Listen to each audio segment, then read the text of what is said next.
felt that if I stood there long enough, he might disappear from view, like an accidental magic trick. The smoke forced its way through the cracks and joins of his mezzanine control tower, and it was making me queasy, so I searched around, still smiling, for something else to look at. That's when I first saw Violet. I say Violet, but that's stretching it because I didn't even know her name then, and what I actually saw was an urn with her inside it. The urn was the only thing in that place worth looking at. Maybe it was because I'd been up all night. Maybe I needed to latch onto something in there to stop myself from passing out. I don't know. I found an urn. Halfway up a wood-panelled wall, log cabin style, there was a shelf with some magazines on and a cup and saucer. The sort you find in church halls and hospitals. Next to them was this urn, that at the time I didn't realise was an urn, just some kind of trophy or full of biscuits or something. It was wooden, grainy and with a rich gloss that caught the light and threw it back at me. I was staring at it, trying to figure out what it was exactly. I didn't notice that anyone was talking to me until I got the smell of cigar really strongly and realised that the fat controller had opened his door because banging on his window hadn't got my attention. "You haven't come for her, have you?" he asked. And I didn't get it, but everyone else did because they all started laughing at once. Then I laughed too because them all laughing was funny, and I said, "Who?" The cigar bobbed down towards his chin with each syllable, and he nodded towards the shelf. "The old lady in the box." I didn't stop laughing, but really I can't remember if I thought it was funny or not. I shook my head, and because I didn't know what else to say, I said, "No, I need a cab to Queen's Crescent, please." And a driver called Ali got up and I followed him out to his car. I walked behind him down the mews and out into the wider space of the high street.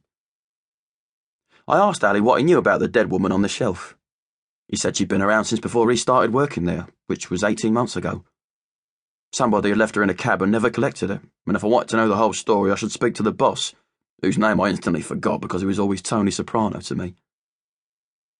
The sun was coming up and the buildings with the light behind them looked like their own shadows, and I thought, how could anyone end up on a shelf in a cab office for all eternity?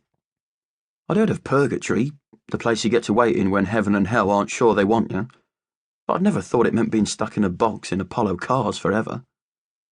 I couldn't get the question out of my head. I felt it burrowing down to some dark place in my skull, waiting for later. Thinking about it now, it's all down to decision-making again, you see. My better self didn't get in the cab straight away that morning. My better self strode right back in and rescued Violet from the cigar smoke and the two-way radio and the instant coffee and the conversation of men who should have known better than to talk like that in front of an old lady. And after liberating her from the confines of the cab office, my better self released her from her wooden pot and sprinkled her liberally over the crest and all four corners of Primrose Hill while the sun came up. But my real self, the disappointing one, he got in the car with Ali and gave him directions to my house and left her there alone. My name is Lucas Swain, and I was almost 16 when this began, the night I stayed too late at Ed's house and met Violet in her urn. Some things about me in case you're interested. I have a mum called Nick and a dad called Pete, somewhere, and a big sister called Mercy, the clothes borrower, who I've mentioned. She's about at the peak of a sarcastic phase that's lasted maybe 6 years already. I also have a little brother called Jed. Here's something about Jed. On the days I take him to school, he always thinks up a funny thing to tell me. We are always at the same place when he tells me this funny thing, the last stretch once we turn the corner into Princess Road. You can tell when Jed's thought of something early because he can't wait to get there, and on the days he's struggling to come up with it, he drags his feet and we end up being late, which neither of us minds. The punchline is my brother's way of saying goodbye. The other cool thing about Jed is that he's never met our dad, and he's not bothered. Dad went missing just before Jed was born, so they've never set eyes on each other. Jed doesn't know him at all. There's a lot of that with Dad, the not knowing. Mum slags him off for abandoning us, and I half listen and nod because it makes her feel better. But I worry that she's not being fair because if he got hit by a bus or trapped in a burning building or dropped out of a plane, how was he supposed to let us know? I saw a film once about an alien who landed on Earth in a human body in a mental hospital. He had all this amazing stuff to teach everyone, and he kept telling the doctors who he was and where he was from and what he had to offer in the way of secrets of the universe and stuff. But they just thought he was mad and pumped him full of drugs and he stayed there until he died.